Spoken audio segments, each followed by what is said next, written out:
Ladies and gentlemen, welcome back to another episode of Walking with the Winchesters. Instead of going over the episode, because this creature was Loki, and if you guys are interested in Loki, I've actually done another video.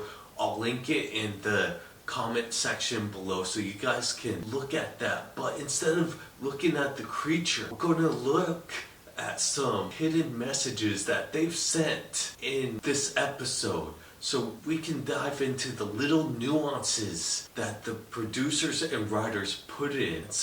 At the end, we're going to touch on a subject that can change the whole supernatural history. First little nuance I noticed was at the beginning where it mentioned Jericho, which was, they put it that it was one of Carlos's friends, but that was not the message. It was to be of the band Jericho from 1972, where they were going around and just going to different clubs and getting their toes in the whole music genre. The next one was Gabriel, the creature who was known as Loki, and this was before he came out to be Gabriel. And to see him as Loki, everyone loved him, especially when he was in the bar and the guy just was starting to smoke.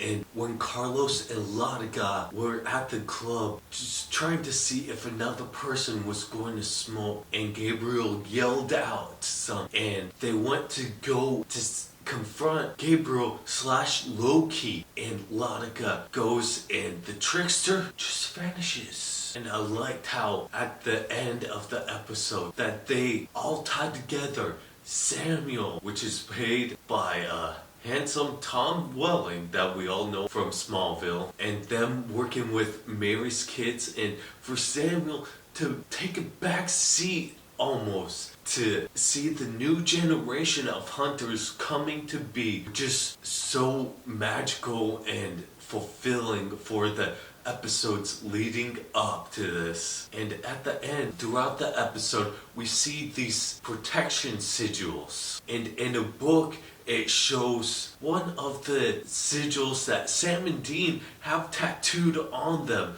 So maybe it was a foresight, as the producer saying, hey, we know of the supernatural lore, so we're going to put some little tidbits in there to spice things up. At the end, Samuel says that he knows people that have these sigils tattooed on them. Is this a foresight into, are Mary and John going to have these tattoos on them? Are they going to be the same as Sam and Dean? Only time can tell. And at the end of the episode, we see Dean come to light. Is this the past Dean, or did this put after he died? Did he come back? Did Jack bring him back to life and in the past so he can guide John and Mary to each other?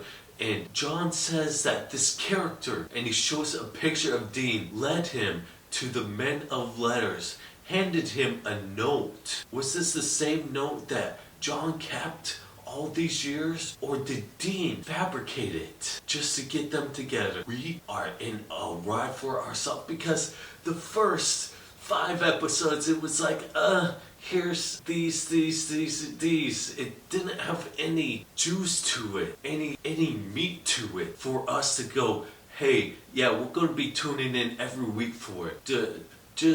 They had the people tuning in for the nostalgia of Supernatural.